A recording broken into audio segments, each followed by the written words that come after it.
Hello বন্ধুরা, আবারও নিয়ে চলে এলাম আজকের একটা মিনি ব্লগ।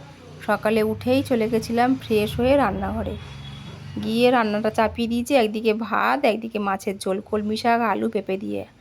আর তোমাদের দাদাভাই টিফিন নিয়ে যাবে বলে আটাও মাখিয়ে নিয়েছি, রুটিটা বানিয়ে দেবো। তারপর ও স্নান করছিল, অফিস যাবে বলে, তো মেয়েরও বায়না ও বাবার সাথে স্নান করবে। তো যাই হোক, দুজনে মিলে স্নান করে আমার পুজোটা আজকে করে দিয়েছে।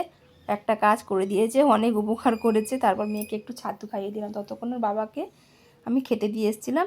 তো খেয়ে দিয়ে রেডি হয়ে নিয়েছে, ও বেরিয়ে যাবে অফিস। তো সকালে অফিস বেরিয়ে গেল। তারপর আমিও সেই ফাঁকে একটু টিফিন করে নিয়েছিলাম। যত কাজ করো তার ফাঁকে তো খাওয়া দাওয়াটা টাইম মতো করে নিতেই হবে। তো খেয়ে দিয়ে ঘরে এসে দেখি বিছানাটার এই অবস্থা, বিছানাটা গোছাতে হবে। তো তো তখন মেয়ে ও শুয়ে পড়ে বিছানার মধ্যে টিভি দেখতে বসে গেছিলো। বিছানাটা আমাকে আর গোছাতে দিল না সেই মুহূর্তে।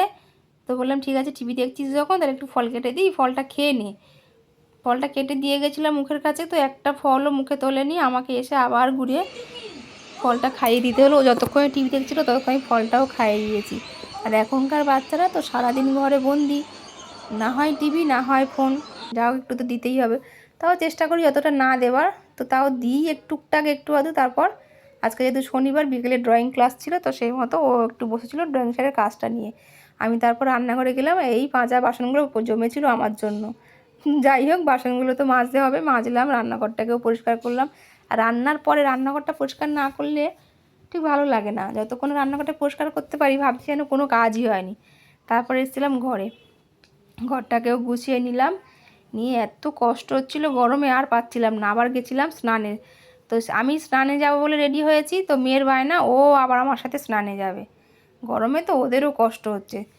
বললাম, বারণ করলাম, বাবু তুই আর করিস না স্নান, সকালে একবার করেছিস, থাক, ঠান্ডা যদি ঠান্ডা ভয় লাগে, যা একটু 19-20 হলে হয়, যা এটা ওটা টুকটাক, মানে একটু কিছু হলেই শরীর খারাপ। তো যাই হোক, আবার আমার সাথে গেছিলো স্নান করতে, স্নানটাও করলো। দুজন মিলে স্নান করে ঘরে এসেছি দেখো। তবে এবার আমার বসতে হবে একটা বড় কাজ, এটা হলো মেয়েকে খাওয়ানো। ওকে খাইয়ে আমি বললাম তুমি ততক্ষণ একটু খেলাধুলা করো, আমি একটু খেয়ে নিই। তো আমিও খেয়ে নিয়েছিলাম, ও ততক্ষণে খেলছিল। তারপর আমি খেয়ে দিয়ে উঠে ওকে একটু লেবু জুস করে দিলাম, সেটাও খেয়েছে। খেয়ে দিয়ে আজকে একটু ঘুম পাড়াবো বলে তাড়াতাড়ি করছিলাম, তো দেরিও অনেকটা হয়ে গেছিলো, ওকে একটু ঘুম পাড়ালাম। আর কয়দিন ধরে বায়না করছিল পকোড়া খাবে, তাই ওকে ড্রয়িংয়ে দিয়েছে, পকোড়াটাও ভেজে নিয়েছি। চলো টাটা, আজ এই পর্যন্ত।